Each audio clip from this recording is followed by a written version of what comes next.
that sunshine. Yeah, how's that? Hey, it's Candy. Welcome back to my channel. Welcome to another Candid Candy. We're doing this a little different today because Mr. Sun is out, even though it's 30 degrees. Anyway, guys, this has been highly requested by multiple people, and maybe we can get out of the sun now and I don't have to sit in my car like a weirdo. There we go. Alright, so I've had this on multiple platforms, people asking me how I got into gaming, because I've talked about this before, but I got into gaming at the age of 35, and I am solidly in there now. So, a little backstory. The only systems that I've owned were an original Nintendo, which we got when I was in high school, so it was like super old then. In fact, we had a hard time finding like games and stuff for it at that time. And when I lived with Roger, he had a PS2 for a little while until we gave it to one of his friend's kids. And then we also owned a Wii. And the Wii we played just a little bit. It was usually used when we had friends over so we could play like Wii bowling and stuff like that. The PS2, I never really played. I was never good with a controller. I was decent at like Super Mario Brothers, but not like good. You know what I mean? My sister was always better than me at that. And I've never been good at video games. Like, even in the arcades, I was never really good at gaming. But I always liked the hunting games. And so after I moved out, oh, and I always like played like Candy Crush and stuff on my, you know, laptop or whatever on Facebook. And so when I moved out, I asked my friend Will, and I was like, I need something to occupy my time other than like watching TV. At that time I had a sewing project I was doing, so that did take some of my time, but I needed something to relax and kind of take the stress off and put me into a different place. I needed to kind of decompress some of the anger and the hurt that I was feeling after leaving and put that into something else. So I said, you know, he goes, why don't you try gaming? And I said, okay, well, like, what kind of games are free that I could play? And he started me with Hearthstone. Now, Hearthstone is a card game in which, oh Lord, you get a certain amount of cards and each of them has a value, and the other player has cards, and you play against each other basically to beat each other. And you know, I played that for a while, and my friend Sean was playing Minecraft on Twitch, and I was like, do you think I could do Twitch? And my friend Will was twitching at some points, and Sean was like, yeah, I guess you could, and Will was like, yeah, you totally should. Will's a little more supportive. Not that Sean's not supportive, but he's a realist, so he's like, I don't know, you may not like it, or it may not go well. And so I decided I was going to do Twitch. And let me explain what Twitch is. Twitch is a website where you can go on and you can watch other people play games, or there's cooking channels on there, there are crafting channels, there's chit-chat channels. I mean, like, pretty much anything. Jeffree Star is on Twitch. He'll sometimes go on there just to chat, or he'll do a makeup tutorial, or his boyfriend Nate and his brother, they both do gaming on Twitch. And so a lot of my friends are on Twitch, and so I started hanging out on Twitch a lot and getting to know some of the other people, and that's where I met Lou Corvette. And I started hanging out in Lou's stream, and it's been, I think we just celebrated 19 months of friendship. Like, because on Twitch you can subscribe to your favorite people and it'll tell you how many months you've been subscribed in a row, and I think we just hit 19 months. And Twitch really opened me up to a bunch of other people and a bunch of other games. And so I think it was, I watched Tyler, Super Butterbuns, I watched her play Resident Evil 7. And I thought, oh my god, that game looks so fun. Plus it's a horror game and I like horror movies. So I thought, okay, I could play Resident Evil 7. And then I looked at it and it was brand new and it was $60. And I was like, no. Lou at the time was playing Paladins and I thought, that looks really fun. I want to play that. And so I downloaded Paladins and I also downloaded a game called Smite because they're both by the same company and they're both free. So I started playing Paladins and I liked it, but I didn't like that I had to play with other people because I didn't think I was good enough. And so I stopped playing that and I was like, okay, I'm gonna go play Smite, but I'm gonna play against the computers. And I thought I was getting pretty good, or, you know, decent enough.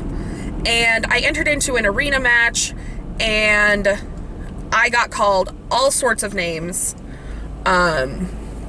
because I was playing bad, and that stopped me from playing that game ever again. I've never touched Smite again. And I talked to a couple of my friends about it. They're like, that's how Smite is. It's like not nice. Like most of the players in there are just assholes. And you're gonna run into that with any online multiplayer game. But the tag in the back of this jacket's bugging me. But you have to decide if, you know, you can ignore it or not. And so I played Paladins some more and I got decent at Paladins at certain players, but I still wouldn't play with my friends, and I never went into like voice chat or anything when I was playing online because I was afraid of getting yelled at again.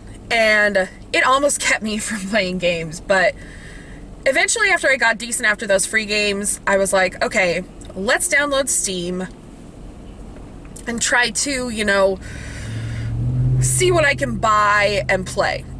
And Resident Evil 4 was the first game that I streamed that was not Hearthstone. And it was the first game that I ever finished completely. And it was such a big accomplishment for me personally. I think I spent 28 hours or 29 hours on that game to finish it to completion, to, you know, finish the entire game. And it was really hard at times. And there were times that I wanted to give up. And there were times that I was like, I'm never going to get past this, you know?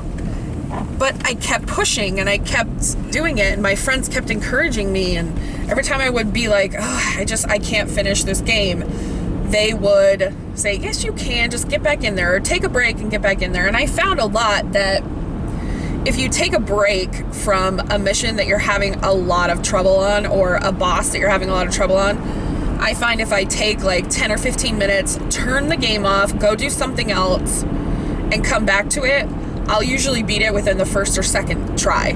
Because I've thought about it.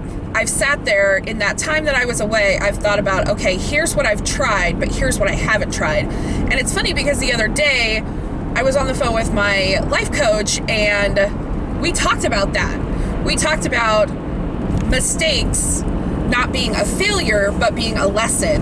And that's what I equated it to, so that I could like process it in my brain, is that when you're on like a boss of a video game and you just can't do it, you don't stop and give up. It's not a failure. You haven't failed. You learned some things about that boss. And so the next time you know those things and you can apply them. So you know you have to duck at this time, or you have to like be on the other side of the room because he's got this ultimate that's gonna like, you know what to look for. And so that all coming together for me was really nice the other day when I, again, talking to my life coach about it. And I really enjoyed that game, even though it was really hard and I was like really not good at it and I didn't quite know the mechanics. It taught me so much about gaming. And I'm not saying that Resident Evil 4 is your game, but if you like horror and shooting games and zombie type things, it could be. And as far as that goes, I've now played Resident Evil 4, 5, 6, and 7 all the way through. I have played the original Resident Evil partway through, but the mechanics on that game are so bad that I can't finish it. And Resident Evil led to me playing BioShock. I saw,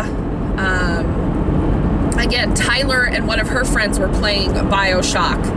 And I was like, oh my god, that game looks so good. And now BioShock is one of my favorite games. BioShock 1 and BioShock 2, and I've also played BioShock Infinite. I think we've talked about this, but I don't consider that a BioShock game. I consider that Infinite. It's just Infinite. And that brought me into the Borderlands series as well, and I've played Borderlands 1, 2, and now I'm playing the pre-sequel, and there's been talks about Borderlands 3. And so you get into gaming and you get into these series that are new to you, and then you get excited when there's new games for those series coming out. And that's how I am. I am super excited for the new Doom game that's coming out fairly soon. Kingdom Hearts 3 just came out, and I had played through Kingdom Hearts 1. Although when Will was here, I had to have him beat part of it, because the final boss I had fought for probably 2 hours, like over and over and over again for 2 hours. I even tried my trick of walking away, and I could not finish it. And it took Will a little while too, but he finally finished it for me. And so now I can go back into Kingdom Hearts and I can like replay it and see if I can do it on my own. It's funny because when Logan was here, he has been playing Kingdom Hearts, and I think he put in like 10 hours the last time he was at my house for a few days. He loves that game, and he found out that the third one came out, and he's like, hey Chrissy, I gotta come down. Is it spring break yet? I gotta beat Kingdom Hearts 1 and Kingdom Hearts 2 so I can play Kingdom Hearts 3. And I was like, yeah buddy, we will do that. So he's looking forward to coming back and like playing that game again to try to beat it.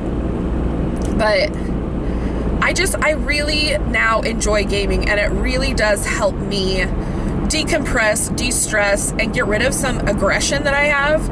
I have some of this pent-up anger sometimes that I can feel kind of boiling up, and if I can get into a game where I can shoot a bunch of things, it really does help me. And it really helps me kind of work through some of that. And if you need an outlet like that, gaming might be it for you. If you're not interested in gaming, I totally get it. You don't have to be. But this video was requested, and I wanted to address it because it's very dear to my heart, and it helped me a lot through leaving Roger.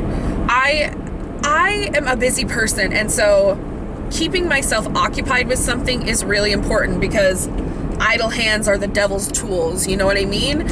And so I needed something to occupy myself, and gaming was that for me, and I'm so glad I found it. So if you want to get into gaming, let's be friends on Steam. Maybe we can play Left 4 Dead or Left 4 Dead 2 together or something like that. If you want to get into gaming, let's be friends on Steam or something. I will leave my Steam ID down below, and maybe we can play some games together sometimes. I know I've added some people on PS4, but I don't play on my PS4 very often. I basically just use it for Netflix, so.